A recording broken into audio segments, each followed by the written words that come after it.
but Squirtle just like slips off of Quagmire. And back Quagmire? to Giggity, giggity. Oh my god. I'm gonna do Giggity, that, giggity, aren't I? giggity. Quagsire! Oh my god. So Alright. welcome back, you Finnish fools. This is To Kill A Delibird, non-April Fool's Day edition. If you haven't listened to Gotcha. last week's episode, please go back. We had a lot of fun with that one. We are, of course, not a Digimon podcast. We are a Pokemon podcast. I am the person who does not know that much about Pokemon and apparently knows a lot about Digimon. And I'm here to walk us through just random stuff. But of course, we are joined by Kellan, the Pokemaniac. Kellan, does it feel good to be back in Pokemon World? Yeah, but I'm sick again. But you're still So getting that's the great. best Kellan. Sure, this might be the best me, because I'm slightly delirious. Hooray! Woo! But seriously, Digimon, does it feel good to be back to Pokemon? Very much so. I did the podcast and then had to listen to it twice in editing, and I still don't know what the fuck I watched last week. There was a computer virus, and they had to go onto the internet to fight it. And yeah, that doesn't help.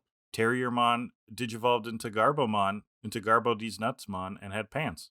Yeah, and then there was something about a book that I made up, and that was a great moment. That was fucking wild. So please was go back, beautiful. listen to that episode. Another one shouting out our past episodes is listen to Chikorita of Eden. Please, you can look up that. I think that's episode 64, right, Kellan? That is where we premiered Yas. the murder of Tracy Sketchit with chapter 1, because this week we will be giving you the murder of Tracy Sketchit chapter 2. So if you're looking for Yas. chapter 1, that is in Chikorita of Eden. Yeah. What are these noises you're making? I'm tired and sick. So. But you're still getting a professional Kellan. You sure are. You know what? What's going on with you? There you go. There you go. YouTuber voice. I like it. I like Woo! it. Well, okay. Before we get into the chapter 2, I do have one quick update. Some of you will remember way back yonder last summer, I was playing Pokemon a lifetime Black, ago, and I was giving updates about Pokemon Black. Never played it before, and I'd beat the 7th gym leader, and then just stopped playing. Mm-hmm. But Easter weekend, I decided to pick it back up, and I beat the 8th gym leader. I then got stuck and changed my team up, grinded, beat the Elite Four, and then following Kellan's suggestions, I found the 6 Sages, and then beat the Elite Four again. So I think I'm done with Pokemon Black. But Kellan, when I was stuck, I showed you my team, and you had some things to say about my my Pokemon Black team. And it was hot garbage. This Go man didn't realize that you can catch Pokemon past the first gym. It's crazy. I just took the 6 first Digimon? First 6 Good Pokemon God. that I caught and went with them. So I had that. I had a rat thing. I had a dog thing. I had a monkey Watchog, thing. Stoutland, Simisear. What was your starter? Samurott? Yeah, Samurott. The blue thing. What else did you have? You had Zebstrika. Yeah, I had the lightning zebra, and I had the monkey. Did you get that? Oh no. Yeah, I got Simisear. Oh, Unfezant. You had Unfezant. Oh right, the bird thing. Yeah. Yeah, and then you got me to change out the monkey thing for the ant thing. And, yes. And for Durant. Okay, and the what else? And Watchog, I believe, for Crocodile. Okay, so the crocodile I named Darude because he had Sandstorm, and the ant original thing I named... joke, everybody. Thank you. And the ant thing I named Dangus. Dangus. Yeah, that's just a good name for an ant. Yeah, sure. I mean, I don't know how much I can talk. Considering when I first played Black and White, I had my whole team by the 2nd gym, so like it's similar. But I was also 11. I was gonna ask, were you like a little kid though? Yeah, I was 11, and so I was like a third of your age. Okay. And so it's a little more understandable on my end. That really hurts when you put it into proportions.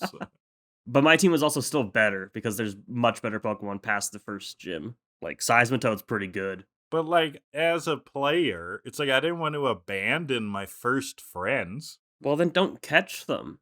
Oh. There I know you the go. slogan's gotta catch 'em all, but you don't have to. You can catch selectively. You can okay. catch a few. Gotta catch a Gotta few catch a few Pokemon. Pokemon. So, okay, you finished Black. What are your overall thoughts? How I, did I you mean, like it? it's a very good game. I've It talked is. before. I really like the graphical style. I'm a big fan of that DS graphical style. That's like somewhere like just post PS1 kind of graphics. Mhm. I like that a lot. I did not like the grinding in the game though. I You found shouldn't that there have to there were a grind. couple spots that are grinding. One is there's a big leap post badge 8 to the elite 4. That is a big jump in levels, and then again like for the second round of elite 4 there's a big jump in levels. You shouldn't have to grind. I think the problem was that your team was garbage. Well, but then you got to get a new team and grind. But I still grind a Well, little, even like no, for you my old collect homies. you collect your team as you go, and then it's more powerful. It's not Route 1 trash. Wow. This is totally condescension, folks. Shout me Yes, out in it the is. comments if you believe in equal rights for Pokemon. Whereas Kellan is a segregist and a bigot when it comes to these imaginary creatures. He thinks that some are good and some are bad. That's how the game works. Oh my god. We'll get into it more today. What a There's bigoted a thing to say. there is a great divide between the two featured Pokemon today. So we'll get Oh, into that. interesting. And what episodes are we reviewing today, Oh, Kellan? well, that's a great question, Graham. Today we're looking at episode 129, Once in a Blue Moon, or in Japanese, Nuo and the GS Ball? Exclamation mark, question mark. Followed by episode 130, The Whistle Stop, or in Japanese, Redyba's Flute. So before we get into the episodes, though, like I said, we are going to do chapter 2 of Dun, dun, dun. The Murder of Tracy Sketchy. Kellan, are you ready? I'm so ready. All right, let's kick it off. Chapter 2, The Cold Case of the Kanto Killer. Kanto True Crime is a Celadon production. Warning, the details of this case are gruesome and some listeners may be deeply disturbed. Listener discretion is advised. This is your Kanto True Crime host, Samantha Vileplume. We come to you this week with an incredible case still under investigation. The case has been curated by yours truly, and since I'm a voice inside Mew3's head, we have the privilege of learning information as it happens. Pallet Town, a sleepy village in the Kanto region, has never had any notable events happen. The picturesque rolling fields surrounding Pallet have more rat-a-tat and Pidgey in them than interesting stories. We really cannot emphasize enough how boring this location is. One day, that all changed. Tracy Sketchit was a bright and optimistic teenager, tall and athletic. Tracy excelled at exploring and traveling. He had a mind that could soak up information about the world and creatures around him and put it all on paper. He had an incredible talent for sketching all the Pokemon he encountered and incorporating his images into his main passion, Pokemon watching. But not even Tracy could have known on that fateful Monday morning that he would never watch a Pokemon again. Monday, some month, some day at 5:15 p.m., Tracy Sketch's body was discovered in the woods near Pallet Town. There was a deep gash across his neck and his eyes were gouged and mutilated.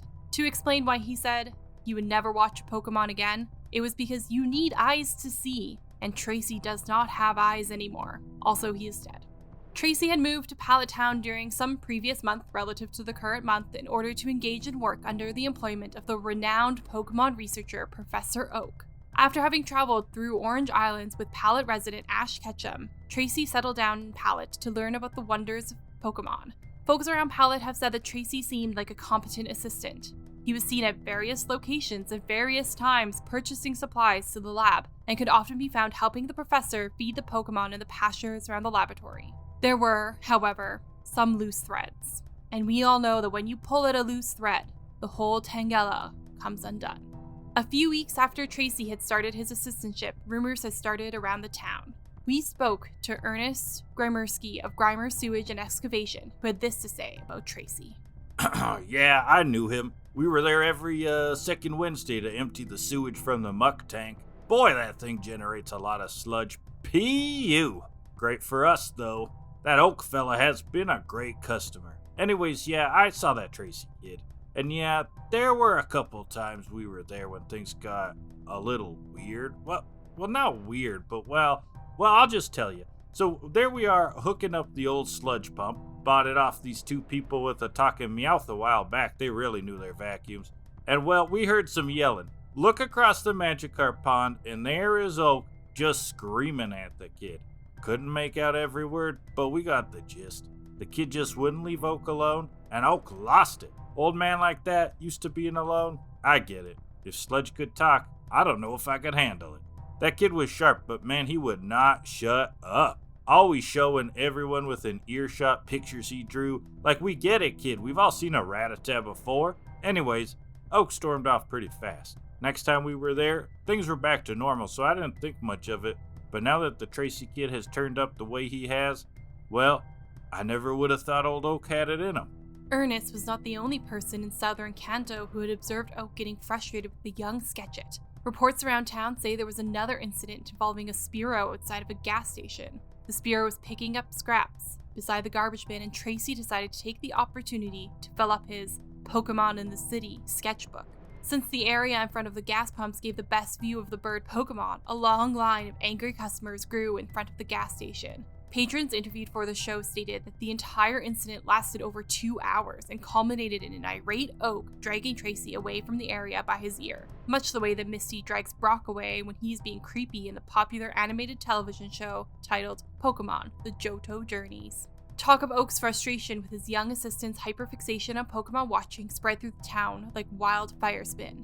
Even still, none of Palace residents expected the outcome to be quite as gruesome as reality proved it to be. When the initial thundershock of the homicide had settled down, the dragon-raging rumors made it obvious who the first suspect would be. Officer Jenny was, and is, an established member of the Pokemon World Police Force. At initial glance, it is obvious she is a police officer. All police officers in the Pokemon universe look just like her. They claim to be related, but many top theorists around the world think cloning or even Dittos must be involved. That, however, is a story for another episode. The Jenny we are discussing here is a top operative from Celadon City who specializes in murder cases.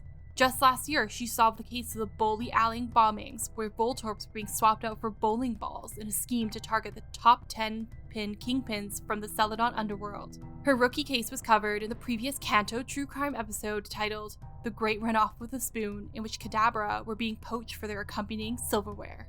She has a reputation of wrapping up cases as speedily as a quick attack, and she always gets a confession. Hearing the accounts of Oak's public discipline of Tracy Sketchet, Officer Jenny spared no roar of time in declaring a suspect. On Tuesday, daytime, some month, some year, Professor Samuel Oak of Pallet Laboratories was taken to police custody and currently remains in Pallet holding cells. Since Pallet does not have an official police department, Officer Jenny, with the support from the Viridian Police, set up an impromptu holding cell in the back of a laundromat. Not only would Oak be unable to continue his research during the investigation, he would have to listen to the continuous noise caused by the spinning of the industrial washing machines and drying equipment. The psychological effects of mechanical cacophony were made even more severe by the otherworldly ASMR from the Krabby and Kingler kept at the laundromat used to create cleansing suds for especially dirty articles of clothing. The setting would be enough to make a Machamp lose focus. We started the episode with the disclaimer that this is a developing case and details will be prone to change. We are now in the present day. Oak has been in police custody for 2 days. Since Kanto True Crime is produced and distributed entirely inside Mew3's mind, who coincidentally listened to an episode of My Favorite Murder on the drive over to the laundromat holding cell, we can now cut live to hear Oak's account of the situation, given to Mew3 as part of his visiting hours. Here is Oak's account now. Mew3? Why, yes, I know of you. I'm the renowned Pokemon researcher, Professor Oak, of course. I can't do any research behind bars, though. Can you help me, Mew3? The connection between people and Pokemon is incredible. I know there is a way to bridge our differences and get to the truth. Oh, Dahlia sent you? She believes I'm innocent? Yes, of course she does. What an honest soul.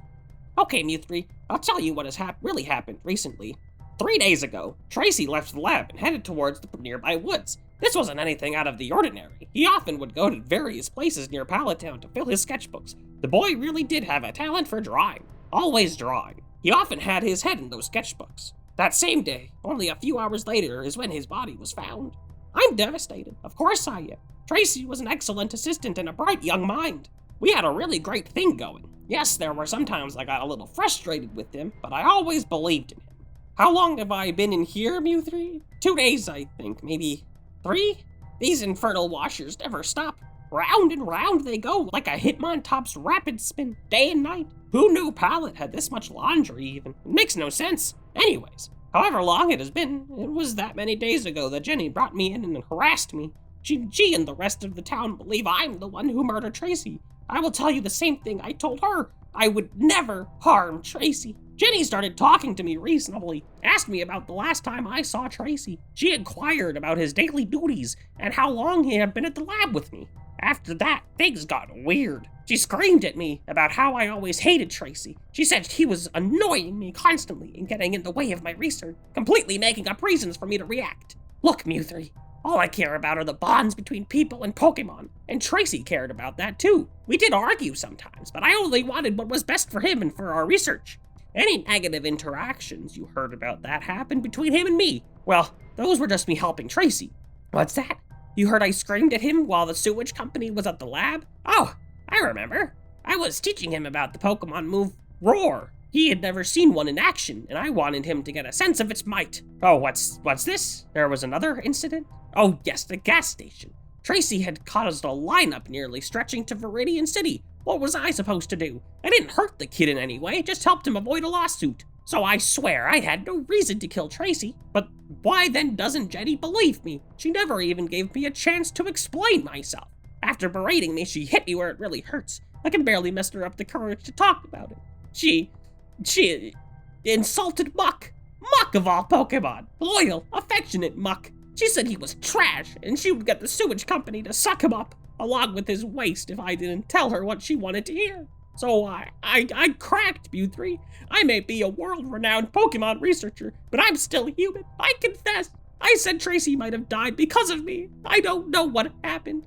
I swear, Mew3, on Bulbasaur, on Squirtle, on Charmander, I'm innocent. I was at the lab the whole time Tracy went to the forest. I couldn't be involved. Jenny's not listening. She hasn't even gotten the autopsy report back yet. Well, there we have it, folks. The case of the murder of Tracy Sketchit is not all it appears to be. Officer Jenny has not taken everything into account when accusing Professor Oak. He claims to be innocent and to have only confessed because Jenny threatened Muck. Is Jenny just so focused on quickly wrapping up every case that she hasn't taken all the evidence into account? Can we believe Oak's side of the story? Much like Tracy, now that he is dead, we cannot draw any conclusions without looking at the evidence. Breaking news, folks. We have a brand new report just in. Jenny has cleared Oak of all charges and let him go. A new suspect has not been named. Apparently, the coroner has just released his report. The gashes along Tracy's neck and face were analyzed for foreign objects and traces of berry were found amongst the fatal wounds. Specifically, this is the berry that can be held by Pokemon in Generation 2 and onward. This means one thing, and one thing only. Tracy Sketchit was not murdered by a human. The culprit is a Pokemon. Listeners, since this is an open case, we urge the audience to not get involved. True Crime Kanto has lifted the veil on Officer Jenny's treatment of Professor Oak and released to a wider audience crucial evidence that will lead to discovering Tracy's killer. This does not mean that the people of Kanto should take justice into their own hands. The authorities are on the case, and Mew3 will track down the killer. If you have any tips or information of any kind, you can email the show at true.crime@gov.kanto.com. Stay tuned as the case will continue in Chapter 3. Dun dun dun. Well, Kellan, there we have it. The murder mystery continues. What's going to happen in part 3? Nobody knows, but please stay tuned. Let us know how you're enjoying the story so far. It was a long time for me to do a mediocre at best Oak impression. I loved it. I don't know what it's going to sound like, and I'm not looking forward to listening. Thank you for to the that. guest, Samantha Vileplume. Yes, that's her name. She's a real person. Real person. Yeah, Kanto True Crime. What a show. What a show. Crazy. It's amazing that we could get them to collab with us. So many emails. Yeah. Anyway, yes, let's talk about Pokemon. Let's jump into Once in a Blue Moon. So we're in Cherry Grove, which is a city in the game. Is it really? Okay, no. Yeah. I wrote down Cherry City. No, it's Cherry Grove City. Cherry Grove City, okay. And it's the town right after New Bark Town. Oh, that's weird.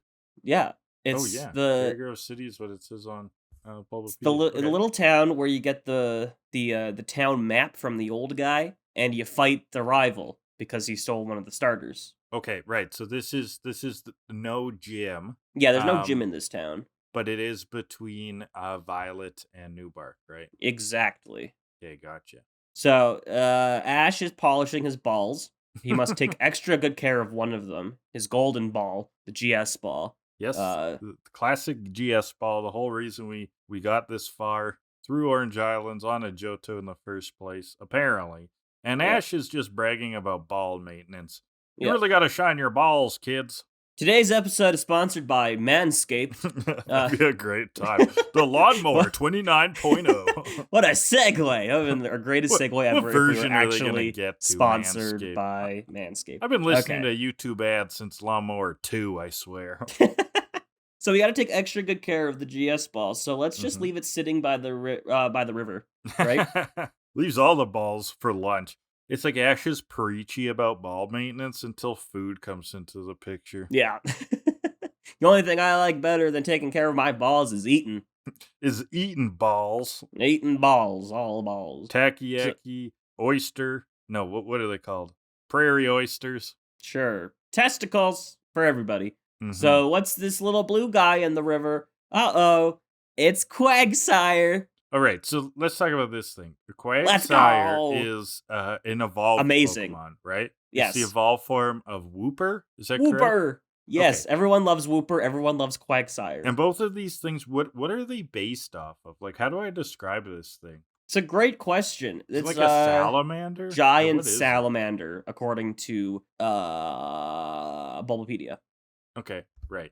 Yeah, I mean, I could see that. It's like a giant, lovely blue friend. Yeah, he is a friend. Kind of a long, broad tail. And, good spirits. Now, and this was interesting at the time. He's water ground, which is an interesting type. It was at the beginning. I'm sure that this is less of an interesting type combination now, maybe? You can tell me?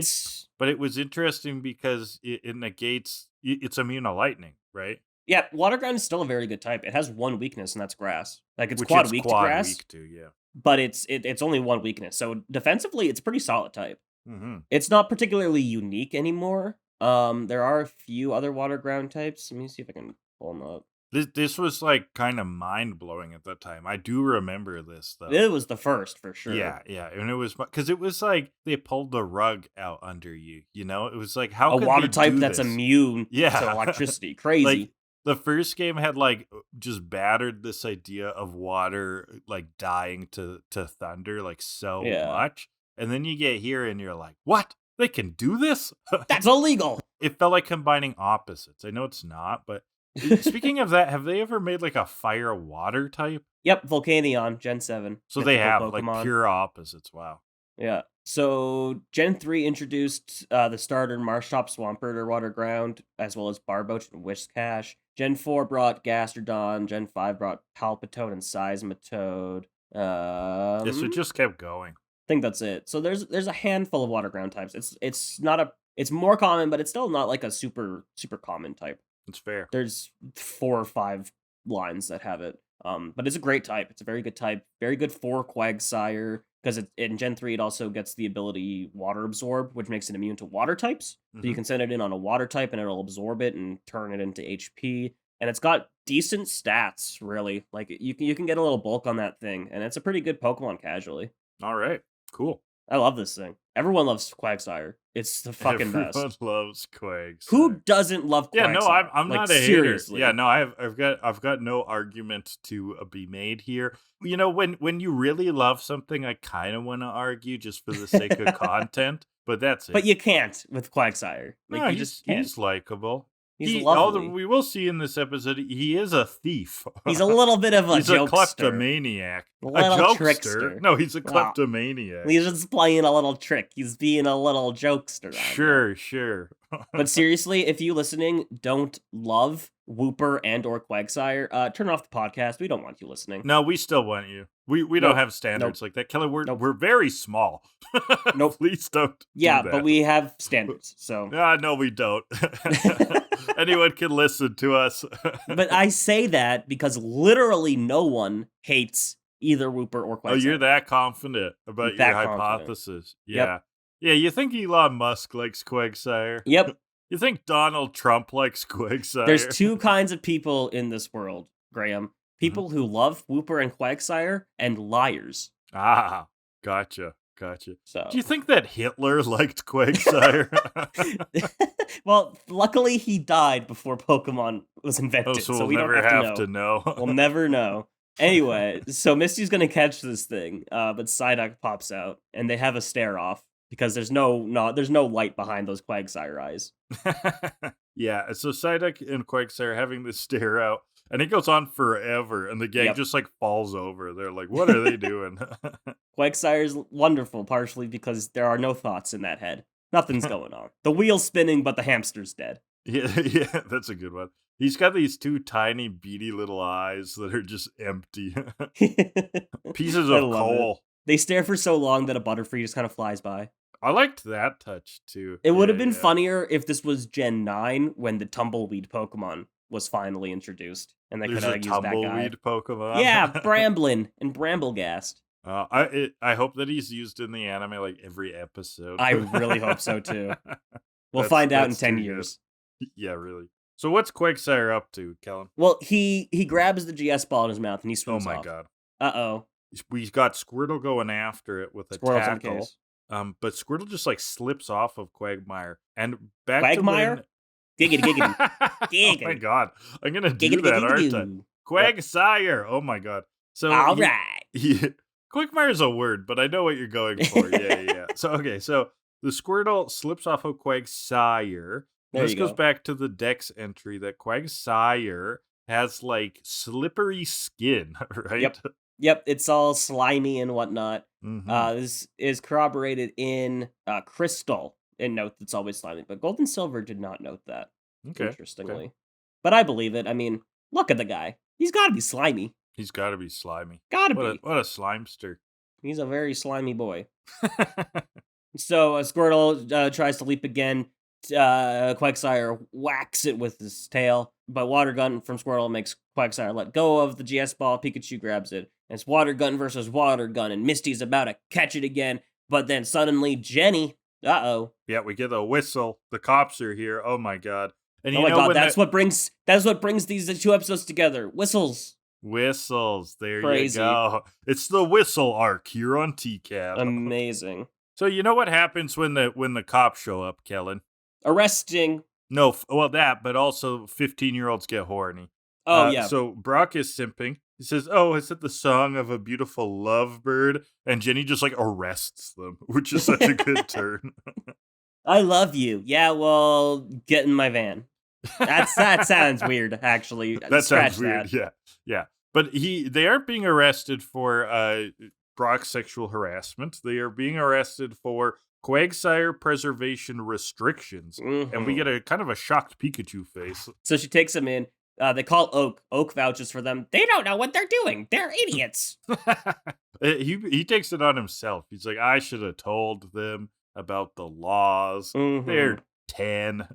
But Jenny explains the situation. Quagsire are very special around here. Quagsire only live in clean water, and so that lets the people in Cherry Grove City know where the cleanest water is, and so they can drink it. So Quagsire are very, very special to the community here, to which I say, actually, Okay. Cherry Grove City, you cannot catch Wooper or Quagsire in the game. So take that.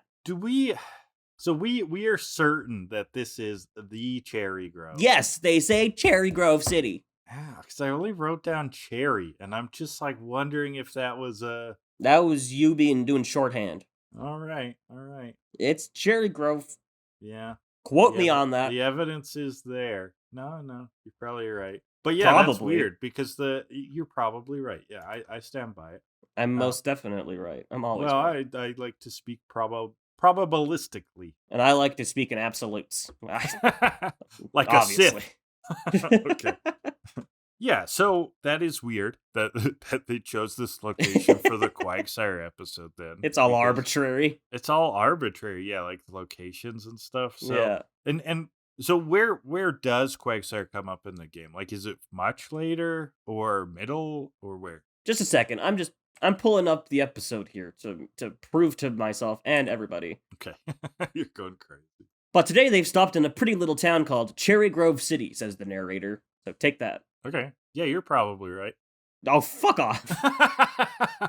I literally just gave you the proof. And that's probably correct. Yeah. The worst. So Whooper can first be found right after Violet City. Okay. So not too far off. So it's not too far, but wild Quagsires, that's kind of weird though, right? let's find out. Oh, Quagsire you can find right after Violet City too, but it's just surfing. So, but it's there. Okay, so that's not too far away, but it is a bit of a jump. Just because I've been liking this idea that basically the episodes were walking us through the Pokemon sort of geographically, and that still kind of holds, but yeah, it's very loose. It's a very loose. It is a little strange that Quagsire came up before Whooper. So yeah, that was a choice. Yeah. It was an okay choice, but surprising. Yeah. Anyway, Brock vows to Jenny that Ash will not cause any more trouble, not under his watch. Neither heat nor snow nor rain, nor gloom nor vile plume will stay this Pokemon breeder. Thank you, Mr. Postman. Sweet sentence. Yeah. Yeah. I couldn't see, but I actually saluted that. Okay. On the audio only podcast. Yeah. So, thank you, Brock. Ash wonders why the Quagsire would take the GS ball, and Jenny explains, well, it's round. Yeah, and this is where we learn about the whole ritual. So, I guess annually or just ceremoniously, I don't know really when, religiously. So, around Easter and Christmas. Cult likely. The Quagsires in the town will steal round things, and they swim up to a Blue Moon Falls, and then they let the objects go and they drift back into town. And it is said that if your objects get stolen and do this, it brings pure water and good luck. And the last item back into town, that's the luckiest. You've won the luck off. Mm-hmm. And then Quagsire pounds on the window, very scarily. Yeah, and it's the same Quagsire, maybe. Oh, it does, because it wants that GS ball. It really wants that GS ball. Oh, right, it remembers it. It haunts its dreams. It wants to shove it up its ass. So later they see Quagsire taking the ball off of a post. Why did they laugh at that? Okay. That was a joke. That's what you're supposed to do with jokes. Right. Yeah. Pikachu's wondering what's going on with this Quagsire taking the ball off of the post. And so does Quagsire. Quagsire's also wondering what's going on here. Yeah, the Quagsire just appears casually. He's blending in with the game. He's what are we talking about? And so he jumps on Ash. Right, and he's too slippery to pull off. So he's just on Ash's face. And so he sends out Chikorita, who beats the shit out of everybody for touching Ash. Yeah, and this is where we find out that, remember Chikorita hated Ash, and then she loved him, and now she really loves him. She's into him. Yeah, she's hugging him and blushing. It's kind of adorable. It's adorable. And this is where the whole theory comes that, Chikorita's got this big crush on Ash, but Quagsire, with all the crushing going on, gets the GS ball and runs away. Uh-oh, swims upstream. Mm-hmm. And so they gotta follow him. But I got a question from Alex here, who says a lot of people get assaulted regularly by Pokemon. James by Weezing and Victor Bell. Team Rocket always getting electrified. Ash them getting charred by Charizard. And in this episode, Ash gets smothered by Quagsire. What kind of Pokemon assault would you most want to endure? What would you least want to endure? What the fuck? Is it weird to say Jinx? Oh my god, I'm not prepared for this question. So, the most Pokemon that I want to endure, that part is so weird, because it's like that part of the question I was not prepared for. Which Pokemon have boobs? Let's find out. I don't like the whole smash or pass Pokemon fad. That that was so funny. Me. Could there be a Pokemon assault? This is so disturbing. But could there be a Pokemon assault that makes you feel good, but not sexually, just it's therapeutic in some way? Okay, everybody. If we get my Twitch to 50 subs, Graham and I will do the Pokemon assault tier list. I guess, yeah, I would do that. I don't have standards. Yeah, but like, was there a Pokemon we talked about that, I don't know, has like a smell that makes you feel good or something? Oh, there's gotta be Like a drug-based Pokemon. drug-based Pokemon. Go, Yeah. as acetaminophen. Yeah, exactly. Cure my headaches. Yeah. Oh, I like the morphine Pokemon Assault. Morphine Pokemon. Yeah. It's just a drip bag Yeah, exactly. with eyes. With eyes.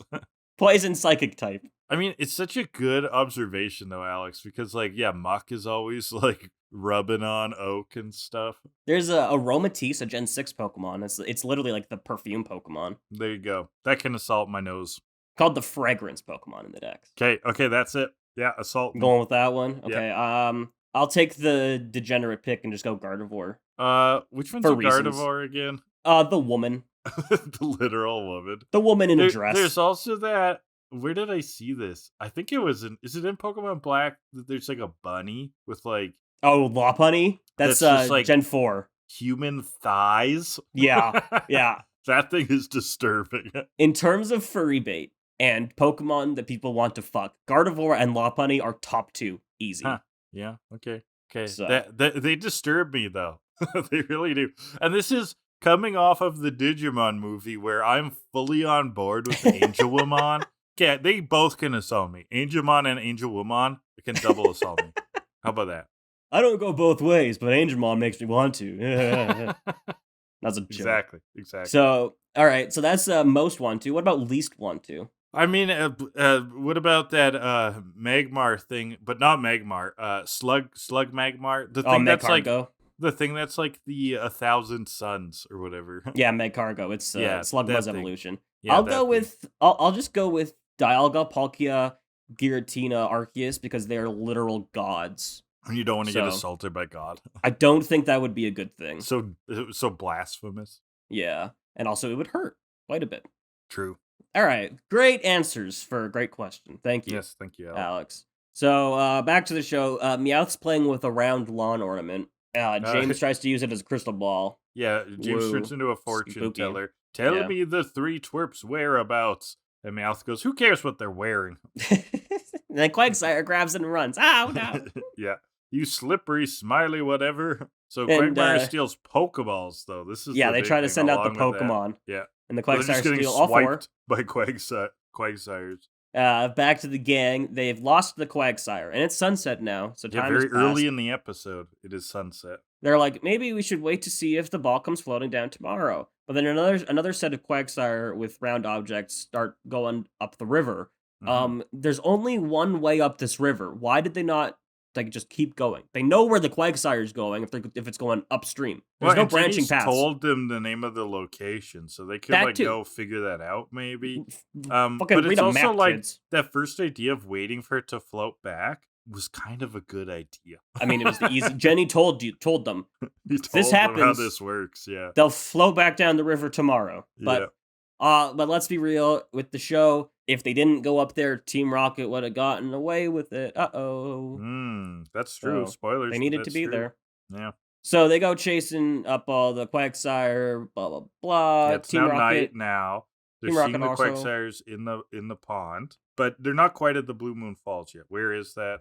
Don't know. Right. So And Team Ash Rocket spots the one with the GS ball and wants to catch it. And Misty's like, "No, you idiot! Remember what Mhm. Jenny said? You can't do that." Yeah. And so Team Rocket are looking in. They see the twerps. They can grab all the Quagsire and Pikachu. Blah blah blah. James doesn't want to for some reason. I don't believe this is ever resolved. now. Why does he He's not wanna do hesitant. this? I don't know. He just Very thinks weird. this is too far. Sometimes he gets his moral conscience. Yeah, that's very strange. Because then he just does it too. Yeah. So, the Quagsire all stare into the sky very creepily, and suddenly a claw grabs one. And Yes. prepare for trouble, because trouble's what we love. Make that trouble double when we cause it from above. Nice. And So Quagsire they're- gets They're away. using the swiper. They're using this like crane game arm, right? But Quagsires are slippery, as we have learned, and they just keep slipping out. Very good bit. It Love is a good that. bit because during the whole Team Rocket chant now, they keep slipping out. So Jesse and James are just sounding more and more exasperated during the chant. And the music keeps speeding up. It's wonderful. Yeah, it is funny. And then Meowth, yeah, right. So Meowth says they're going to go to plan B, but They should always Meowth's go to plan opinion B. is that they should have just started there. That's an expensive pill, Meowth. Don't Yeah. always go there first. Anyway, oh, use protection. People, they grab a bunch of Quagsire. including Meowth, yes. They grab a bunch of Quagsire. They haven't made a condom Pokemon yet. They haven't Anyway. made a condom Pokemon yet? Yeah, that No, would be there's no- totally used and abused. There's no prophylactic Pokemon. Okay, shout us out in the comments. Which is the most likely Pokemon to be poached for their prophylactic properties? Question of the day. Maybe a Bellsprout. You can use its head. I think Tynamo is about the shape you're looking for. Oh, and what is size. It's a little eel guy, Oh, and he's very small. the phallic Pokemon. Yeah, exactly. Or Diglett, just skin the thing. No. In ancient times, they used Diglets as condoms. So, yeah, they use a net. They grab a bunch of the Quagsire, spot their Pokeballs among some trash. They're like, "Oh, dare they litter? You can't litter." Meowth's like, "I want chips." He wants a meatloaf sandwich. That too. There Oh, you but go. yes, he has seen chips. Yeah, he wants A those. bag of chips. And they pull on his face. They abuse Meowth. Anyway, they also grab Pikachu, but suddenly the Quagsire start launching rocks or coconuts or something at the balloon. I think they're rocks. Yeah. Yeah, just like that one enemy in the original Paper Mario that actually looks a lot like a Quagsire. Oh, really? Yeah, In the I'll show you. N64 one. Yeah, I'll throw it up on the video version as well. This is a Gulpit from Paper Mario, and its thing It is that it does swallows kind of look and like a Wooper. I mean, a spits Quagsire. rocks at you. Yeah. It's kind of a very strange. I don't coincidence. remember that enemy, but I like the design. Yeah, it's funny. Silly guy. It looks like a Quagsire with like old man eyebrows. Yeah, shiny Quagsire. Mm-hmm. So yeah, it's launching rocks at the balloon, and they let Pikachu go. Bulbasaur Razor leaps the net off, dropping the Quagsire, and one of them shoots a big rock at the balloon. Team Rocket go blasting off again. Right, so we got some lines. The Quagsire putting on a rock show. Should have had Plan C. This is cool though, because they have blasted off already. And now we kind of get this cool sequence where the Quagsires are going upstream, and there's like a chimey, mysterious music that Mhm. kind of hits. It's nice vibes. It is. Mm-hmm. And it's shiny, and they go to Blue Moon Falls, where some weirdly sensual music begins to play. Yeah, the synths kind of kick in, and it's chill. And it's like they're watching the Quagsires blow balls at the waterfall. So they like throw them up and kind of like blow them up with their mouths. And Brock observes that it's like a competition. They're trying to see who can get it the closest to the moon at this special secret Quagsire ceremony. And then finally, the GS Ball Quagsire takes his shot, and it goes high as fuck, man. Yeah, he wins, of course. The GS ball, so special. The Quagsire celebrate by waving their arms and going, "Quag! Quag!" at each other. Yeah, the GS ball wins, but the GS ball doesn't mean shit. It will never mean shit. I'm Nope. so sad. It's a stupid plot point. And it starts flowing downstream. The gang chases. Pokemon loves to introduce stuff they don't explain. We know Yeah. that. They Yep. don't explain what this Quagsire ritual is either. Nope. Well, I mean, to be fair, how would the gang figure that one out? Because that's weird. Yeah, I guess. The gang starts chasing the GS ball downstream, and so the next day, we see the citizens of Cherry Grove are all watching for their objects to start coming down the river, and they get all their stuff back, their globes and their balls, and A whole the year of chef luck. has something. The French Just- chef. I don't remember what it is. Oh, I think it was just like a ball. I think that he specifically gives to the Quagsire because it was yeah, like I think decorated so. or something. It wasn't like a wheel of cheese. No, that would have been hilarious That though. would have been funny, right? And the gang come running in exhausted. They're like, "Whose thing is this?" And Ash is like, "It's mine. It's mine. Don't let it get away." So they've been running all night to get back. When they Jared could have just grabs the ball, stayed hands there. it over. Yeah. But they're the winners of the ceremony. Yeah, the people cheer for him because he's gonna have the best luck, as if this random out of towner didn't just come in and steal their tradition Yeah. without knowing the significance. How Just- dare he? He got lucky about being lucky. Yeah, how dare he? Ash is like, "Haha, I know what this means. I'm gonna win the Johto League. I'm unbeatable." Nyam, nyam, nyam, nyam. It goes straight to his head. Yeah, and Brock's like, "Well, if he's really lucky, he'll learn that he's not unbeatable." Thank you, Brock. That was a good lesson, Brock. Yep, and that's the episode. That is the episode. So let's get into a literary hour. Already Looking did at it. It's Paper Mario. the literature masterpiece known as Paper Mario. I mean, like it really Paper is. Mario. It's Yeah, a great yeah. game. I do like it. I mean, it's paper, literature. Yeah. It's on paper. Blah. Yeah, there you go.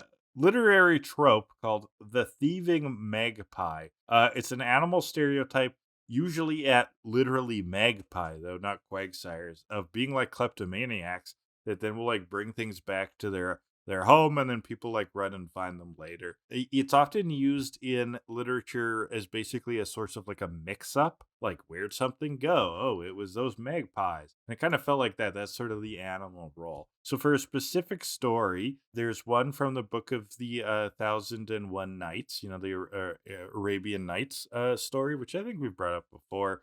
A Yeah, sequence probably. of short kind of lesson stories, and this one is called the Stolen Necklace, and it's about this like rich lady who has a necklace, and she like but sets it aside when she goes for a bath, and a magpie steals it, but she didn't see that, so she like blames it on the servant, and the servant they beat her. They like fire her out of her job and then like torture her, like where is it, and she never like Oh. says. Yeah, it's pretty dark. Mm. But then one day the king sees this magpie like going into like a hole in the wall, and the magpie pulls out the necklace, and that's when they find out it was a magpie all along. So the king then of course has to be like, yeah, we wronged you to this lady. He gives her a pardon. They're all crying, and he's gonna give her a great treasure. She doesn't want any of it. She forgives them for some reason, but she does leave, saying, I'm never gonna enter royal house ever again. And she becomes super religious and wanders the mountain and valleys and worships God. Yeah, I don't So remember there the you part of go. the episode where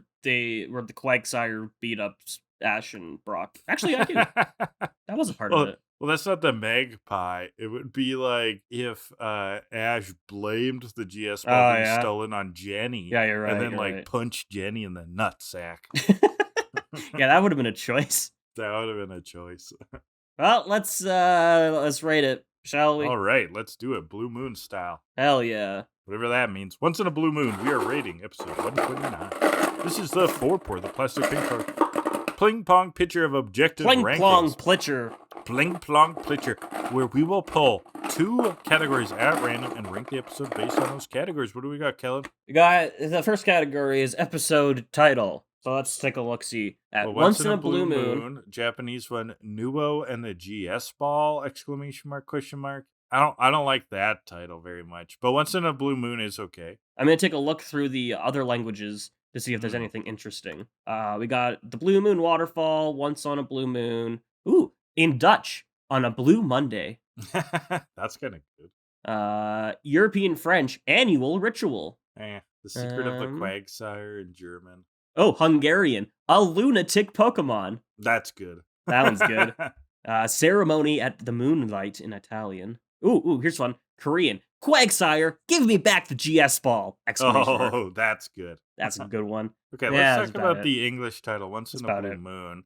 I don't mind that title. I mean, yeah, it's relevant. It's a saying. It's relevant. It kind of ties it back to what's going on. It's an average decent, title, I would decent say. title. It's better than the Japanese title. I'm not a Yeah. fan of the Japanese title in this one. Some of these other titles, the Korean one is kind of Big funny. fan of Quagsire. Give me back the GS ball. Yeah, that is good. pretty good. Also, the Lunatic Pokemon. That's a Lunatic very good one. Pokemon is good. Yeah, Very yeah. clever. This is overall a bit middle of the road. I'm gonna go 6.5. It is good, but I was a little lower. I'm gonna go flat 6 actually. Okay. So 6.25 for episode title. There we go. Second What's the next category will be your sweet sentences. Okay, what did we get here? I think there are some. If he's really lucky, he'll find out he's not unbeatable. I do like that one. Special secret Quagsire ceremony. Got the rock show joke from Team Rocket. Yeah, I don't think I noted anything specific down, which is unlike me. So it's a weaker episode, I would say. We do have the Quagsires all going Quag, Quag. That's great. James To them, Graham. Well, they thought of it. Now we show them what we think. No, we had the context of that. Who cares what they're wearing or whatever at the beginning. Yeah. That's good. Their whereabouts. Slippery smiley, whatever. We get an up the creek joke. Yeah, there's nothing like this is a weak one. Super good. Wait. Oh no, there's more. Oh, actually, one of the better ones is Brock's. Neither snow nor rain, Oh, nor yeah. heat nor gloom, nor vile plume will stay this Pokemon breeder. That's probably my favorite one. The Postman's Creed, yeah. Yeah, that's my Um, favorite one. yeah, it's still pretty weak though. I'm gonna go 4.5. I do like that Brock one. So, but no, you're right. It's not really sweet sentence material. So, 5.5 is where I'll go. That's a Hey, flat 5 for that yeah, one. yeah. Overall, 5.625 Yeah, for not Once in a bad, Blue not Moon. bad. It was all right. All right, let's. I was really hoping we would get literal cult behavior for that one. 'Cause that would have been an easy 10. Yeah, So- for the Quagsire cult. Yeah. So let's move on to episode 130, The Whistle Stop. Yeah, here we go. More filler, but fun enough, I guess. Cute episode. Yeah, cute episode. The heroes are determined. They're on the road, and they get to a bridge. And just like every other bridge in this fucking show, it's a bad bridge because it blows up. Every bridge is bad. Bridges are definitely cursed in the Pokemon. They universe. are. So Team Rocket is like underneath the bridge, and they're using like a periscope to like look above it. Okay, and they are saying how their travel plans are gonna fall through, like the twerps are. They've Mhm. got this idea. So they got this plan that they'll be under the bridge. They're gonna pull a rope, and then the kids will fall down into a cage, and then they'll just have them locked up. What I do like about this part, though, is when they're talking about their plan, they have this like cute paper drawing animation Oh, yeah. of the plan happening, and that art is amazing. It's in crayon. It's in great. crayon. It's very cute. Yeah. Very adorable. I love it. But their celebration jumping up and down on the crate causes the bridge to lose its structural integrity, and Yeah, it the collapses. bridge is collapsing. So is our plan. We usually don't watch out this early in the episode. That's a great Ah, line. Team Rocket's splashing off again. And the gang hadn't even gotten onto the bridge yet. Like, this Nope. all happens to Team Rocket, and the gang's like, what's going on? What happened to this bridge? Yeah. But the map says the nearest bridge is 10 miles away when, I'm sorry, but Ash, you have a flying fucking dragon in your pocket. Yeah, they don't even think about that, do They never think about they? that. No. But they hear a whistle at this time, and what do they see but a bunch of these ladybuzz holding a woman by a rope in the air. So let's get into it, Kellan. What is a ladybug? Ledyba is Ladybuzz, a is that how you little say it? Ledyba, yeah. Okay. Ledyba is a little ladybug guy, Mhm. and he's really cute, and he also sucks major ass. Oh, that's too bad. Yep, Oh, so that you were alluding to this. So Quagsire is a pretty Great. good Pokemon in the games, like as far as battle goes, and Ledyba is not. Ledyba is absolute garbage. Like And I call a Ledyba lot of is a Pokemon single bad. Pokemon, like not a evolution. No, it evolves Oh. into Ledian, but Ledian also sucks. It's bad. It's very, very bad. Its only stat worth anything is special defense, and there's really nothing you can do with it. It is just a very, very bad Pokemon, which is unfortunate because in terms of design, Ledyba and Ledian are like a top 5 Johto line to me. I love their design. I think Ledyba is super cute. Ledian is a really cool designed Pokemon, but they're just so unusable because they're so bad. That is disappointing when that happens, because it's Yeah. like you kind of have it in your head that like, well, you don't, but like as seen by my Route 1 Pokemon and Mhm. Pokemon Black, I kind of have it in my head that like any Pokemon should be like viable, but like they're not. They're just No, they're not. Not at all. And Ledian's one of them. It's just not good, and it's unfortunate because I love how it looks. Yeah. Like its special defense is good. It's above average, and its speed is all right. But there's nothing it can do with that. Like if you hit it with a physical attack, it's dead. It can't hit back worth anything, and I don't believe it has the support moves to really do anything because you breathe on it physically and it's gone. It's just real bad. Oh, poor guy. Poor guy. Yeah. Yeah, so that's Ledyba. So back into the episode. It's a here, cute little guy. Right, we've though. seen I love him. these cute Ladybuzz holding the woman in the air, and of course, since there is a female involved, Brock goes in a pure simp mode. Okay, this was However, a great I did bit think though. this simp was funny.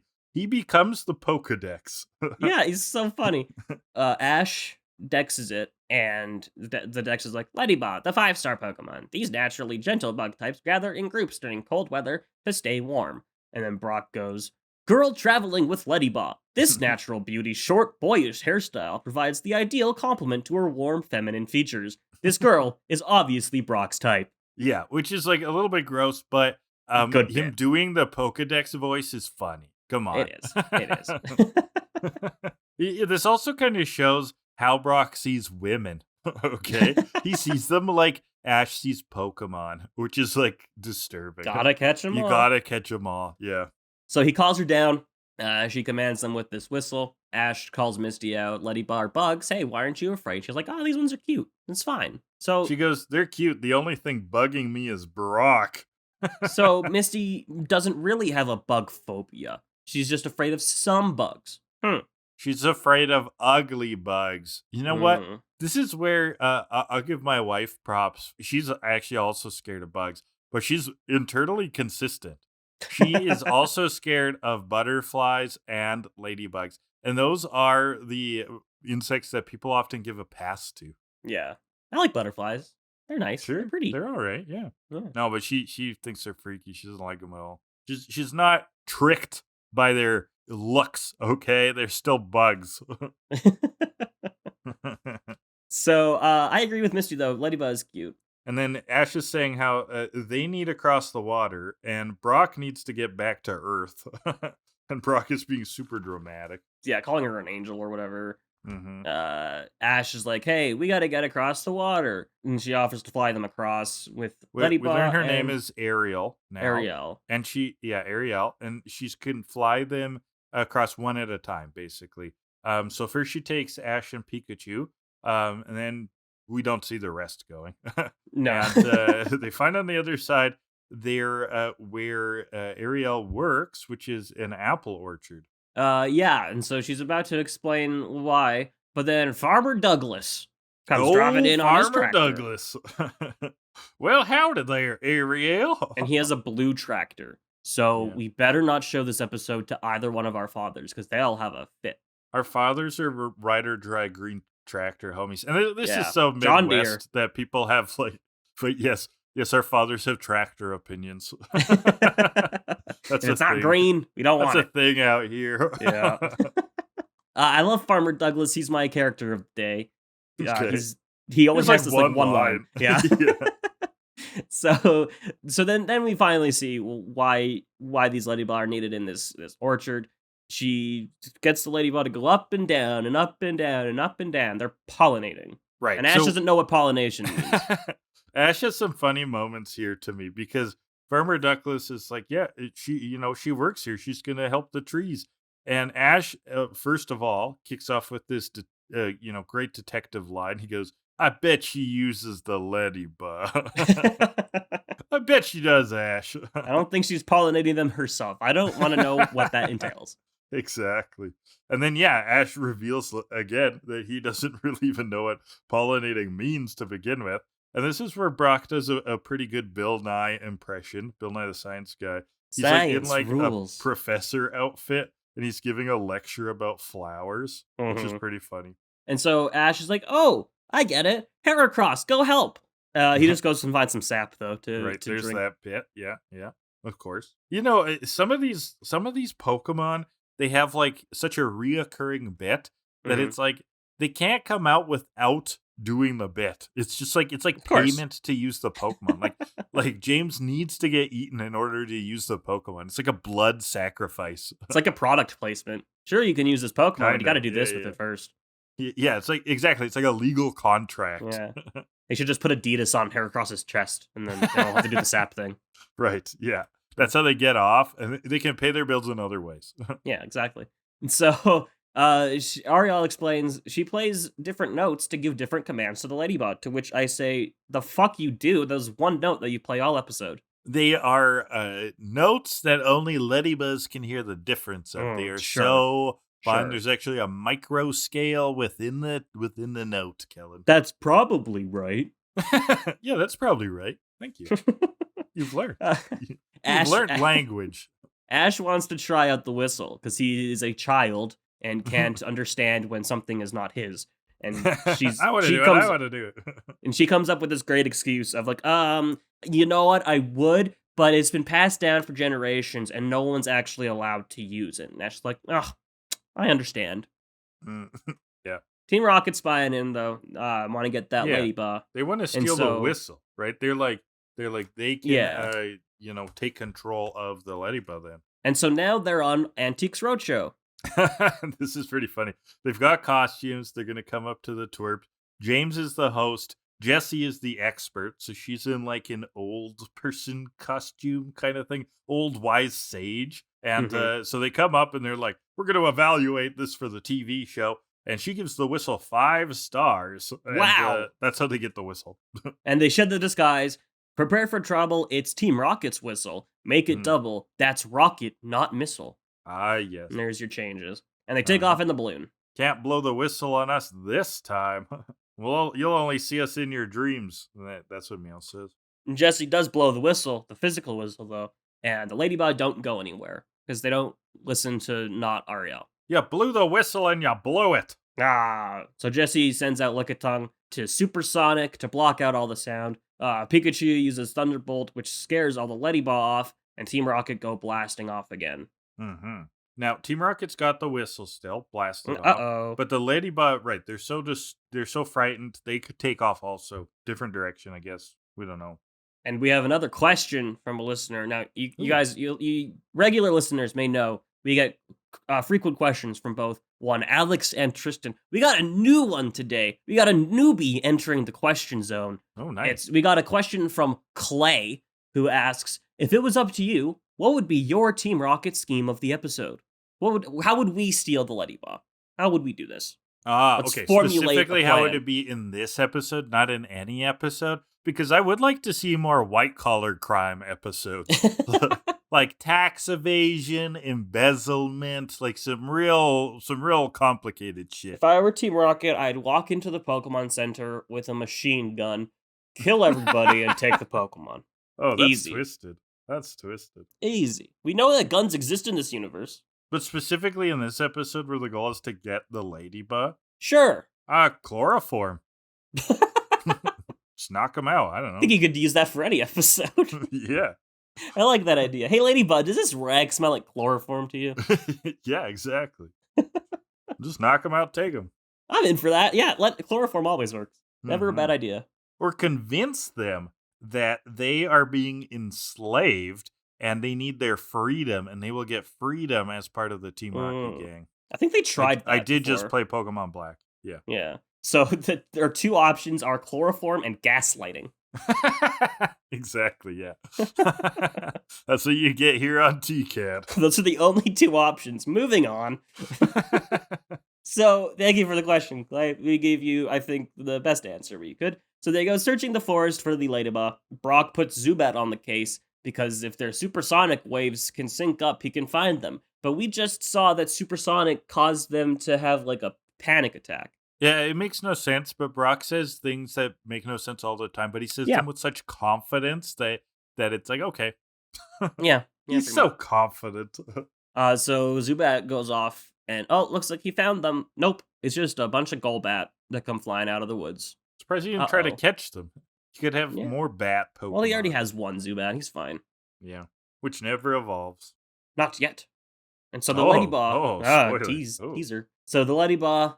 Ariel talks about how the Ledyba love the smell of flowers, so maybe we just gotta find where like the nearest flower patch is.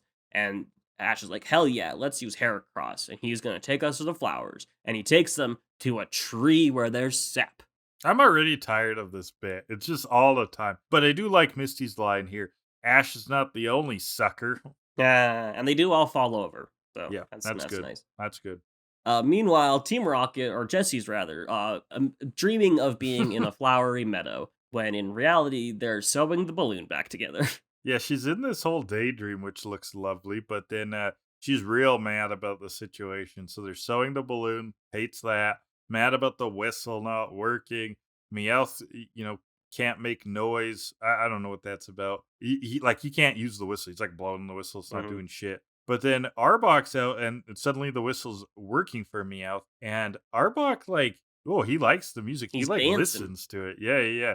Meowth's a real charmer. He's got some snake charming abilities, apparently. And then they look over there. Look at that. Coincidentally, it's all of the Ledyba having a snooze. Having a nap. Yeah. Not Very chloroform related. Yeah, no. Meowth commands Arbok to dig underground and round up the Ledyba with the whistle, but Arbok just jumps out of the ground and scares the shit out of them, and Meowth nets them. No shit, yeah. Yeah. And ties them together. The Ledyba try to take off, but Team Rocket are weighing them down. They let out some kind of spore that we'll learn more about later. Yeah, they have some kind of like stranger danger pollen that they eject, when they're in a net, when they're frightened. Jesse says, we got the Ledyba, now let's let it go. And so, back to the gang, Ariel is worried that the Ledyba won't listen to her anymore. Can't imagine a life without them. It's happened before, apparently. Without the whistle, she just can't command them. And Ash talks some sense into her. Ash reaching for those emotions on the heart of Pokemon. You raised them. You took care of them when you were sick. That's what matters. What's in your heart, not some stupid whistle. And we get the montage along with this of that. This was always my least favorite trope, though, in shows. It's in your heart all along. But I mean, it is, right?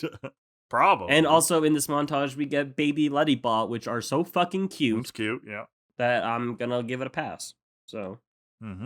But then Ariel smells something. It's the smell Ledyba give off when in danger, because when they're scared, they shit all over the place.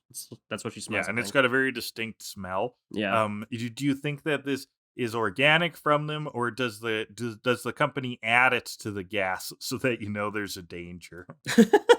That's the question. The Ledyba company. Big Ledyba is causing problems. Yeah. Right, but they add the gas so it's there. Oh, yeah, gotcha. Well, maybe the Ledyba, they purchased this gas, like the Spider-Man versions who have to make their own web and it doesn't come from their body, like the like the Tobey Maguire version. I don't know anything about Spider-Man. You'll have to ask my nephew. So in most Spider-Man versions, he makes a web out of science. Like he makes a canister that he uses to shoot webs. But in the Tobey Maguire movies, they come out of his skin like a bug man. That's way cooler. Spider-Man.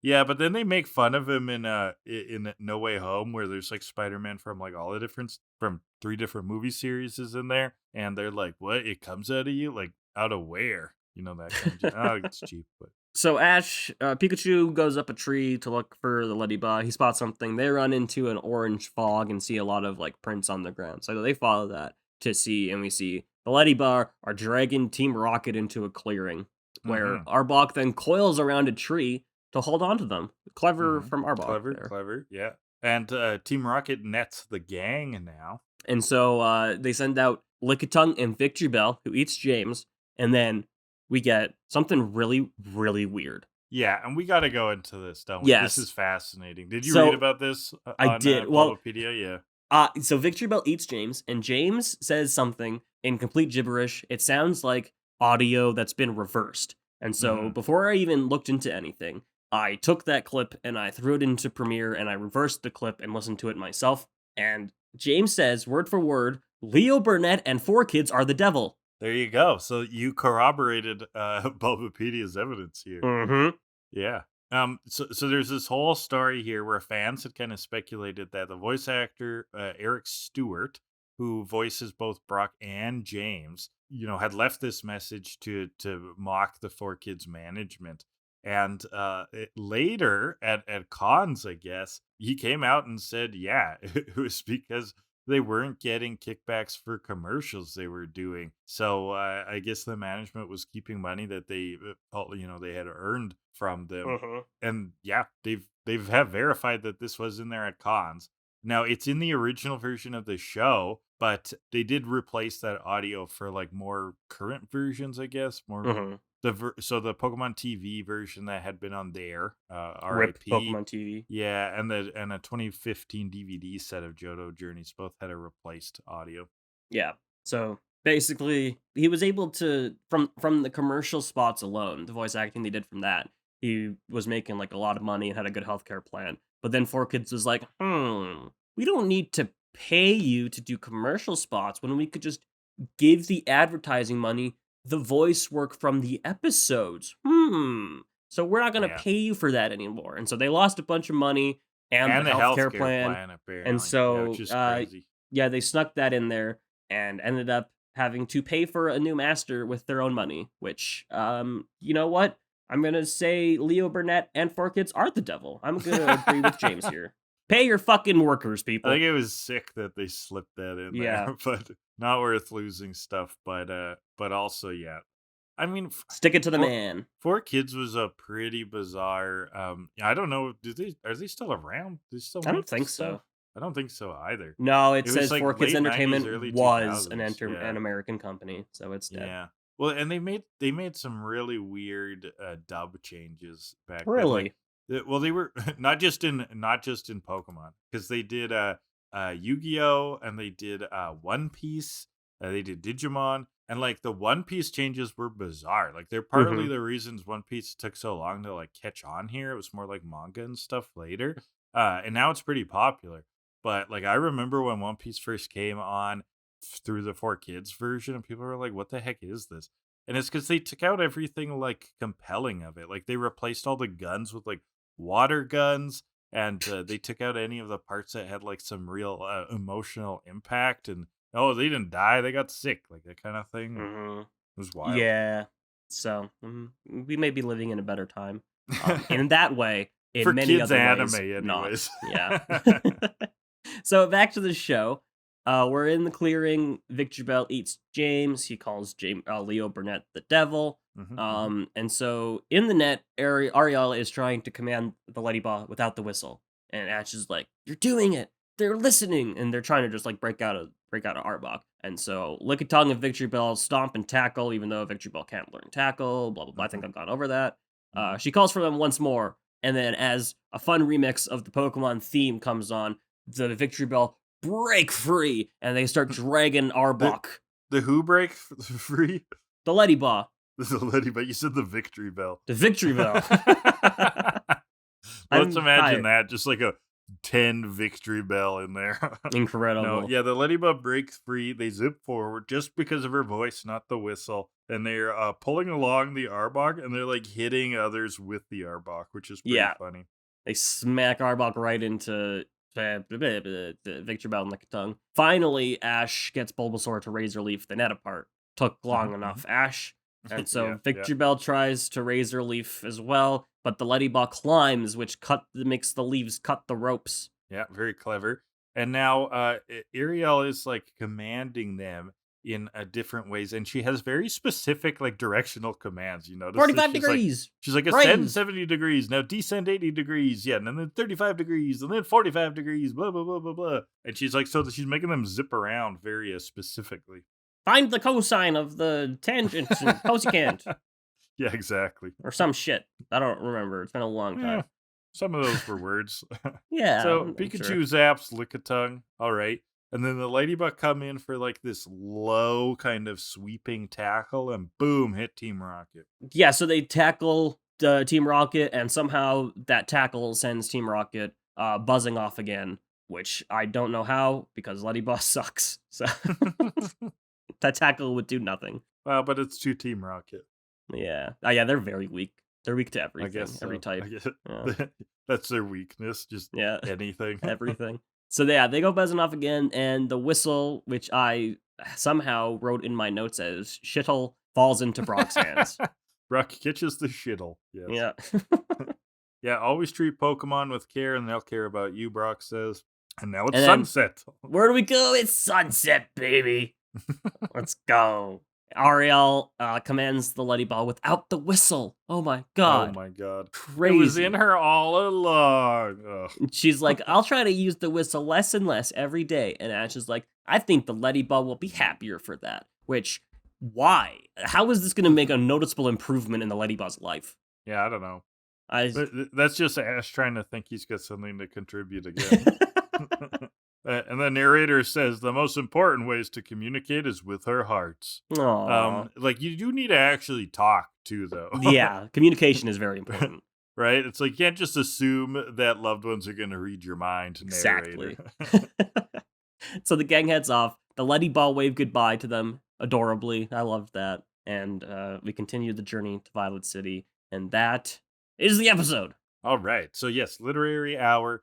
Yeah, the whole trope here is that it was in you all along kind of trope, Mhm. which there are variants of. And I do have to say that this particular kind, which TV Tropes calls the magic feather, where there's like an item that supposedly gives you some sort of ability, but then it turns out you didn't need the ability, like you didn't need the item, like the ability is coming from you.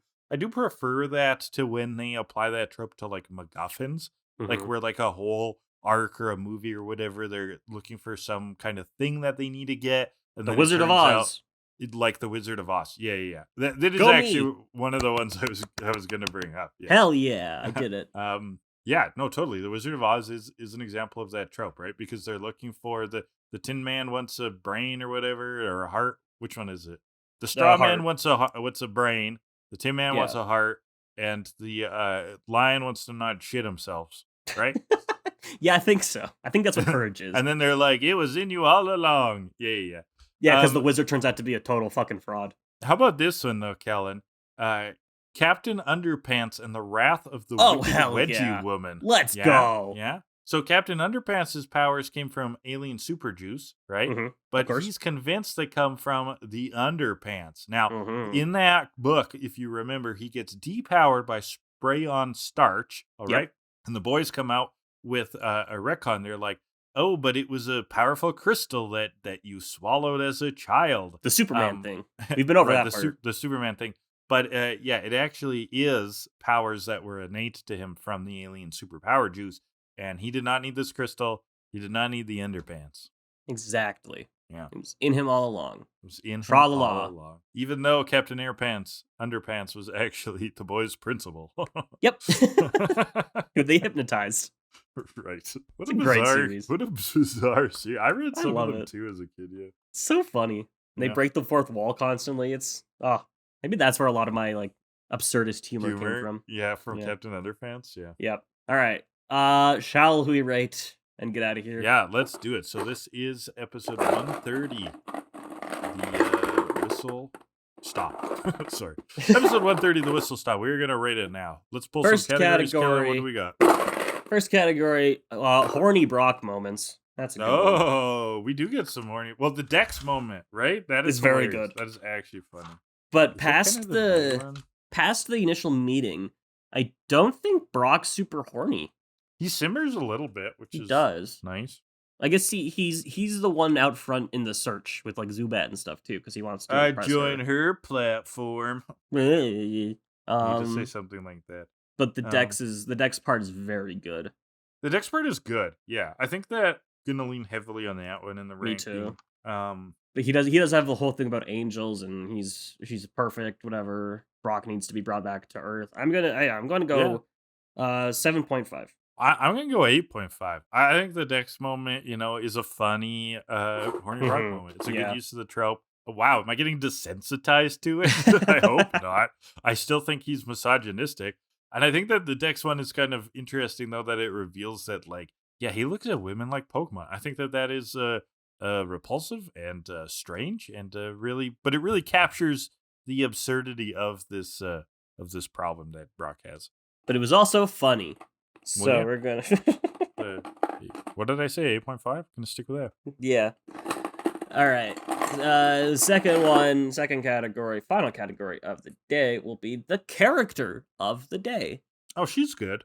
She's all right. I like her design. It's unique. She kind of looks like a friend that we have. I was like, this kind of looks like one of her friends. I know someone who looks like her. Yeah, I like that she's very driven by her profession, right? It's kind of all about this Ledyba wrangling and the tasks that come with that. Of course, Farmer Douglas. Oh yeah, we're Yeah. including Farmer Douglas. Farmer Douglas and Ariel. He's an easy 5. There you 5 go. points. And No, so, she's solid. She's solid. she's all right. Yeah. She's not super unique in personality. Like, I feel like we've met her before. We've met this personality before. And but she's fresh very design. Yeah. like very specific instructions are a big part of like her vocabulary in Mhm. terms of controlling the Ledyba, like the fucking 80 degrees descend. And it's like I'm bored of that. I don't think you need to be that specific. I know, but it's Um, kind of funny. Yeah. But Remember, yeah, you made a cosine I- joke. Remember trigonometry? Remember? I don't remember trigonometry. Yeah. Yeah, she's fine, but with adding Farmer Douglas to the mix, it's like an 8. Old Farm Doug. By doing 8. Wow. I'm going to go Yeah. 7. Like, she's good. And 7 is a good score. Yeah. But there are a lot of, reuses of other characters of the day. And yeah. Yeah. So it's a 7.5 for character of the day, and that is for the whistle stop 7.75 overall. It's stronger than the episode deserves. Yeah. Are we going to get to Violet City soon? Soon. Oh my god. That's it for this week. But if you join us next week, we're actually hitting Violet City next week. Oh, hell yeah. Yeah. Right, so what episodes are those, Kellan? We're looking at 2 more episodes. We're going to be looking at episode 131, Ignorance is Blissy, which is an excellent episode. I'll tell you that right now. Oh, sweet. Or in Japanese, Happiness, the Happy Nurse! Exclamation mark. Yeah. And then episode 132, About with Sprout, or in Japanese, Big Crisis! Exclamation. Maratsubomi Tower! Exclamation. Yeah. Yeah, you did it. That's the word. I tried. That's the word. That is a mouthful. Yeah. So that's I'm assuming, because Violet. That's not the gym battle, Violet. Nope. That is there's like a tower. I Sprout remember Tower. Sprout Tower. Yeah. Yeah. So join us for that next week. So they get there. Cool. But they don't get to the gym battle, but they do get Not to yet. Violet City. Yeah. Yes. Okay, sounds good.